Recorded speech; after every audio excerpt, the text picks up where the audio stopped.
Most of us community managers write out 5-paragraph cover letters in the hope that we will be seen and will be get chosen because we have so much to share and so much different experiences. But really, if we hide all those amazing details in those massive paragraphs and don't optimize our cover letters, like we are not going to be seen amongst the competition. And that's why today we're going to talk about cover letters and how to craft one specifically as a CM, as a community manager, to be seen amongst the competition and to optimize that communication, even when we are so desperate to share everything.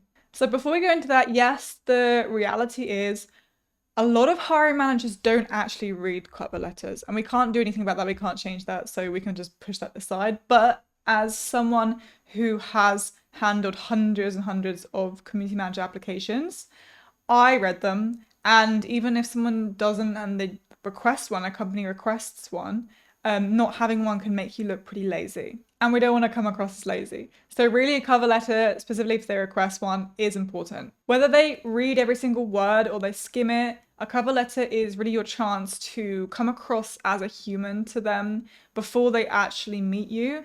Very much compared to a resume, it is your chance to stand out. And that's why I will include a template in this video, so stay tuned for that template. So as I said, your resume is showing your aligned experience and you being very aligned with the role. Your cover letter is as well, but this is your chance to stand out and come across very, very human in more of a kind of sentence way compared to like a resume, which is really a summary of what your experience is. Now to do that, we do have a few rules. So one, you don't want to have massive, massive paragraphs. We don't want that. It doesn't help. We're probably not going to read it. So we don't want to have anything that's too long. Second is we don't want to use like language that is confusing. We want to try and stay away from acronyms. I know there are some acronyms like everyone knows what they are in the CM world, but using too many is just really confusing. We don't want to have that. We don't want to use really impressive words just for the sake of it. We want to come across as human. We want to come across well. And that brings me to the third point is 100% sound human. Sound kind of like if you were to say this out loud, how will it sound? It's fine to use AI. I have nothing against you using AI to structure your answers better or check your grammar. But at the end of the day, you don't want to sound like AI. Get rid of the dashes. Get rid of those words like thrilled or whatever the AI uses. That's very obvious. Come across human. In this day and age, if you come across more, maybe even more casual sometimes and very talkative in the right setting, like obviously some roles are very corporate, right? It's different. But sometimes coming across as a bit different, a bit more human, makes you stand out more because everyone else is not doing that. So what do we actually want to include? So you want to be focusing on the why. Like, why do you want to work there? And that's something that your resume doesn't usually show. Like it shows your experience, and ideally that experience is very much aligned with what they're looking for from the job description. Same as your cover letter, we want to be aligned, but we haven't really had the chance to establish like, why do we want to work there?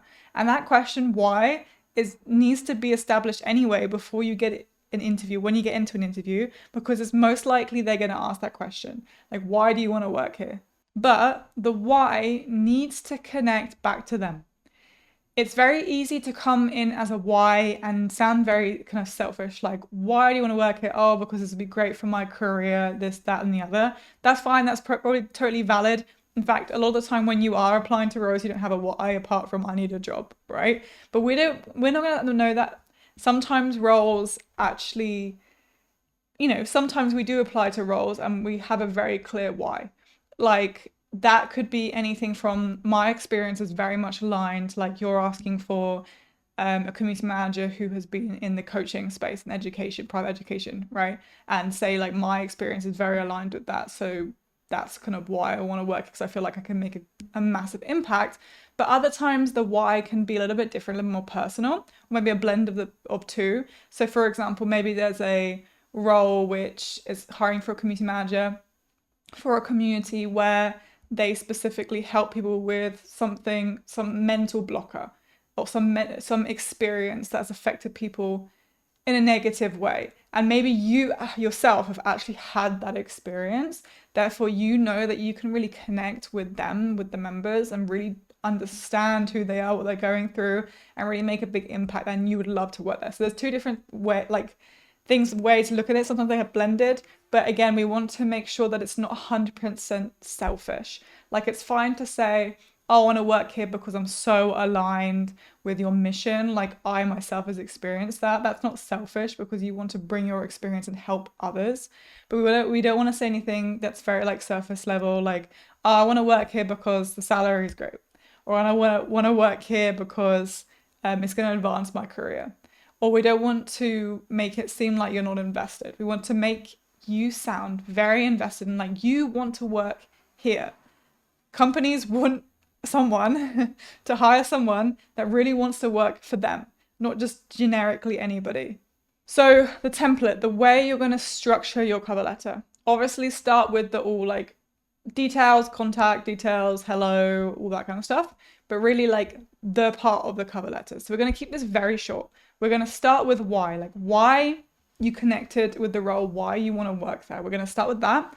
And then simply after that, we're just going to list 1 to 2 key metrics or key wins that we have done in the past, we have achieved in the past, that is very relevant to what they want to achieve.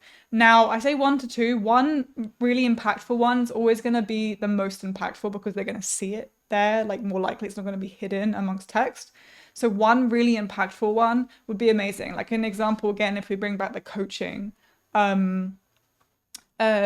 example of like, say they're looking for someone who would be a community manager for a program that is a private education paid for program, right? Say you've worked in those before and you know from the job description and also from your experience before that one of the key metrics is like maybe either generating more sales or like success, like member success, kind of like completing or success of the program.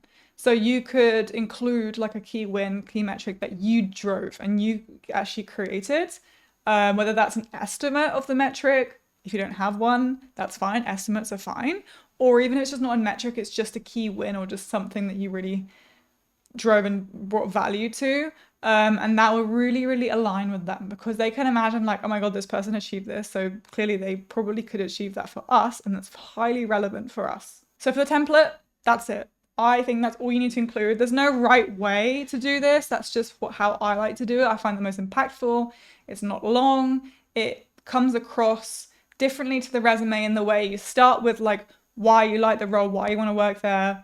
And then just including one key win, which yes, may be in your resume, but you're really highlighting that 1 to 2 there. So it's very to the forefront and very visible. Now, if you want a modern take to all of this, there is another option. You can potentially do video cover letters. So you could use a service like Loom, search that up if you've never heard of it, where you can just really quickly kind of video yourself via webcam or phone. It doesn't really matter, honestly, as long as they can hear you well is the major thing. And you could create your own cover letter via like a video format. Now, not everyone prefers this. Some people, in fact, probably most people, don't like being in front of a camera. I, in the past, hated it. I would like freeze up and be like, oh my God, why am I talking to a camera right now? Like I am right now. But you do get used to it. Like, I think maybe it comes naturally to some people, but I think for the majority of us, it doesn't. And if you get used to doing that, it is, first of all, just a skill that you should or could learn, and it would be really beneficial to you in the long term. But also they're going to see you anyway in an interview, right? So I would say if it's a skill you want to learn, even if you don't post them or send them off straight away, like practice doing that for actual jobs. And once you get good at it, like I recommend trying that out because this modern way of doing cover letters, first of all, differentiates you so much from the competition. Like it's so different to what everyone else does, unless they actually actively request it. Some roles do. But also you cut through like any AI because you're clearly a human. Like, as I said, the goal of the the cover letter is really to come across like a human. right? And what's the best way to do that if they can actually see you and hear you? Now, you have to bear in mind, there's no data backing this. I personally believe, because it's just so new, like I personally believe it would be very effective just because it is different. Like just because you would stand out amongst the competition. Who in this world, when there is so much competition, wants to blend in and be the same, right? But also because, yes, like I said, you get to connect with them better. And just overall, it would be something to try. Now, you can always have a video plus text. You don't have to have either or, right? You can have both. That'd probably be a really great way. You can just use Loom, copy and paste the link into the cover letter, put a little maybe like screenshot of it so they can kind of see like it's there. And it could potentially make you stand out and then want to actually meet you. You could even put the link to it like as a hello, like in your resume at the top, right?